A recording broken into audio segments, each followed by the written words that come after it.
In a quiet village called Ajanaku, surrounded by thick forests and red earth roads, lived a man named Adewale, his beautiful wife Amara, and their only daughter, Lila. They were known as one of the happiest families in the village. Every evening, neighbors would hear laughter from their compound. Amara would sing while cooking, Adewale would return from the farm smiling, and little Lila would run around the yard chasing chickens barefoot.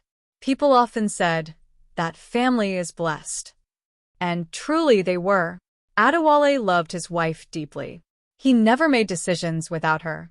Even after many years of marriage, he still looked at her like she was the greatest gift God had given him. But happiness does not always warn people before leaving. One rainy night, Amara went into labor. The entire house became tense. Village women rushed inside to help while Adewale paced outside nervously under the rain. Lila, who was only 12 years old then, sat quietly in a corner praying for her mother to survive. Hours passed.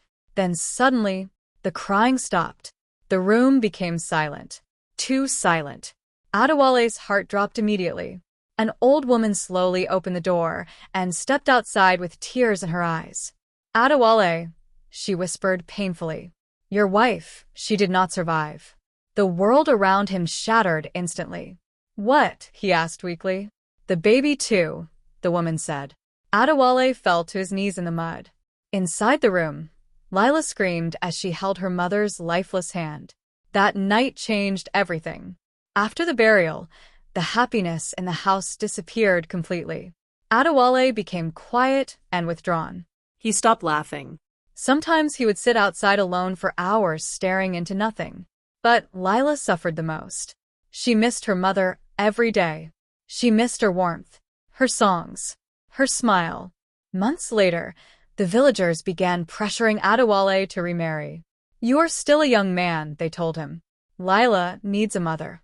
At least marry for the child's sake." At first, Adewale refused. But loneliness is dangerous. Eventually, he married another woman named Cynthia.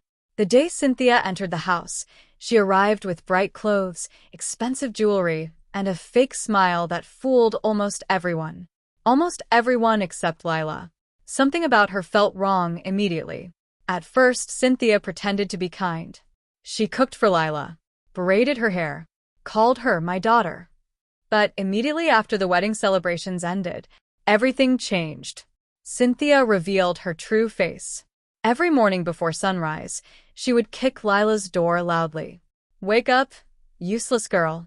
Lila would quickly run outside half asleep. "Fetch water. Sweep the compound.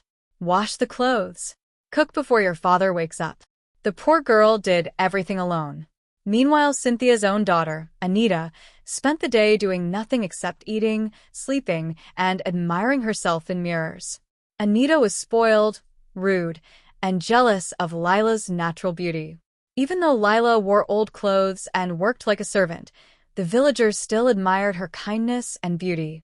That made Cynthia hate her even more. Whenever Adewale was around, Cynthia acted sweet and caring. But immediately he left for work, her wickedness returned.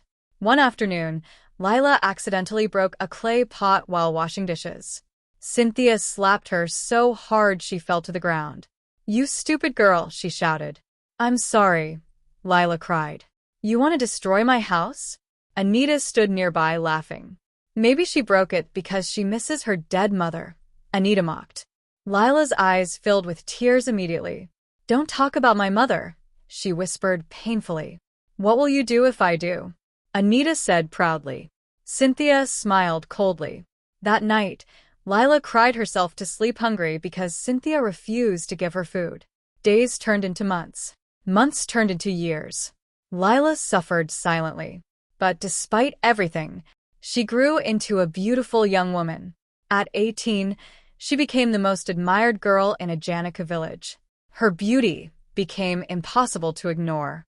Smooth dark skin, gentle eyes, long natural hair, graceful voice. Even older women in the village would whisper, "That girl shines like her mother." And those words burned Cynthia with jealousy. One morning, royal guards entered the village with drums and trumpets. Everybody rushed outside immediately. "The prince is looking for a wife," the announcer shouted. Excitement exploded everywhere. The prince, Prince Malik, was the only son of the king. Handsome, rich, respected, and known for being kind-hearted. A grand royal gathering would be held in 3 days. Every eligible maiden in the kingdom was invited. Anita nearly screamed with excitement.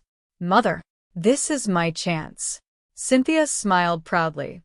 "My daughter will become queen."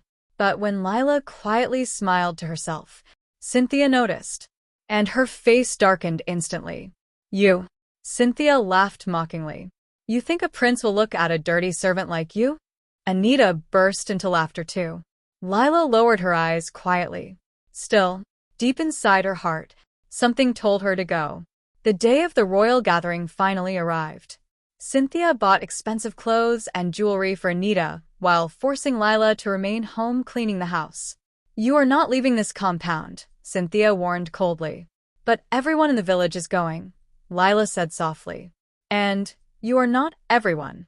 After they left, Lila sat outside sadly watching other girls pass by happily.